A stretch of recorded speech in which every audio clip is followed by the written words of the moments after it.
Wait, you mean the teenager in California can learn something completely different from the teenager in Texas? For many Europeans, that is one of the strangest things about America. Not Hollywood, not fast food, not giant supermarkets.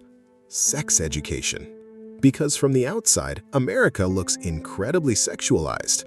Turn on a movie, open social media, watch a music video, or look at advertising, and sexuality seems to be everywhere. But then a European hears how Americans debate what teenagers should actually be taught in school, and suddenly the picture becomes much more complicated. And honestly, the strangest part isn't that America is more conservative or that Europe is more liberal. It's that the two cultures often start with completely different assumptions about what teenagers need to know. In Germany, for example, the philosophy has traditionally been more practical. Young people are going to grow up, their bodies will change, relationships will happen, and adults should prepare them with information. But here's where the story gets really interesting. Germany's newest youth sexuality study, released in 2026 after surveying more than 5,800 young people and young adults, found that German teenagers are actually becoming sexually active later, not earlier. In 2019, 61% of 17-year-olds surveyed said they had experienced sex. In the 2025 survey, that figure had fallen to just 40%. And among 14 to 17-year-olds overall, the share who had experienced sex fell from 28% in 2019 to 18% in 2025. So the stereotype that more open sex education means teenagers will rush into sex doesn't fit that simple story. In fact, Germany's latest research says most young people are taking more time, and when they do have sex, it is usually within an established relationship. And contraception is discussed openly too. The German study found that about 88% of young people in relationships talk with their partner about contraception, while 67% discuss protection against sexually transmitted infections. A European watching this might think, so what's happening in America? Well, here's the American surprise. The United States has made enormous progress in reducing teen births.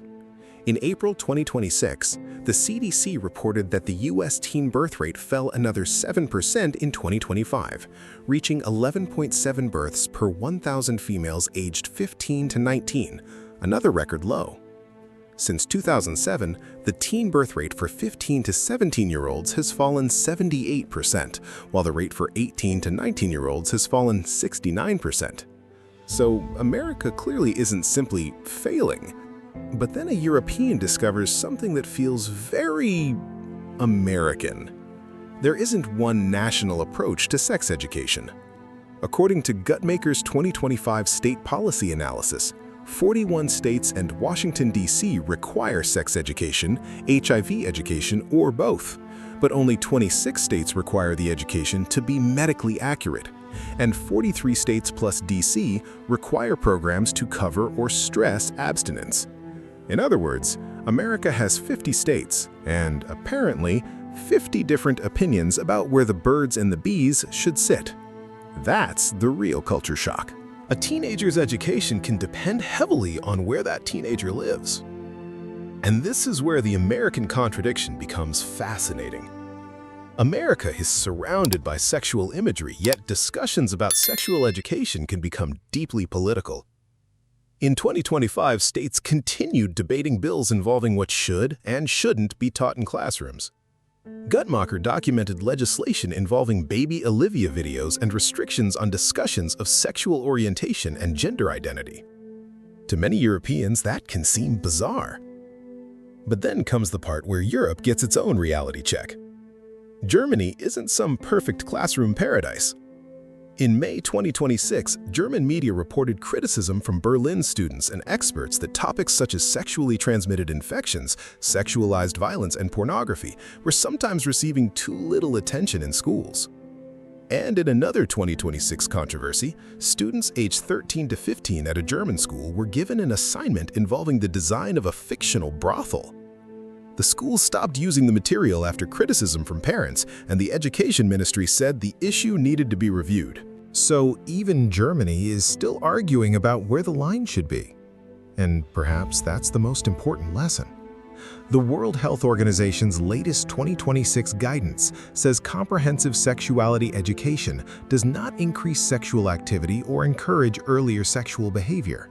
Instead, evidence indicates that high-quality programs can delay sexual initiation, reduce risky behavior, and increase contraceptive use.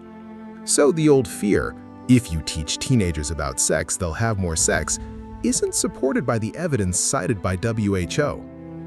But there's another side to this conversation. Sex education isn't just about sex.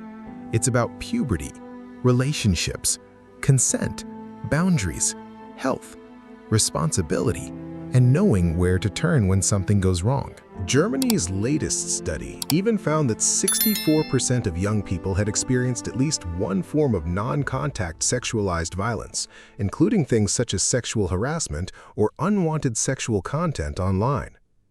That makes the debate much bigger than simply asking, should teenagers learn about sex? The real question is, what information do young people need before they encounter the real world? And that may be the biggest culture shock of all. Europeans may initially look at America and think, why are you so uncomfortable talking about this? Americans may look at Europe and think, why are you so comfortable? But after looking at the newest evidence, neither side is quite as simple as it first appears. America's teen birth rate is at a historic low. Germany's teenagers are increasingly waiting longer. Germany still has gaps in sex education. America still has enormous differences between states. So perhaps the real cultural difference isn't whether teenagers are curious. They are teenagers. The difference is how adults respond to that reality. And maybe the wisest approach isn't pretending adolescence doesn't exist. It's giving young people accurate information, appropriate boundaries, and enough trust to make responsible decisions.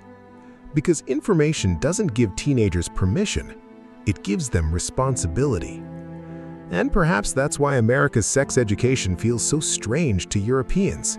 They're not just seeing a different classroom, they're seeing a completely different philosophy about childhood, responsibility, privacy, parents, and growing up.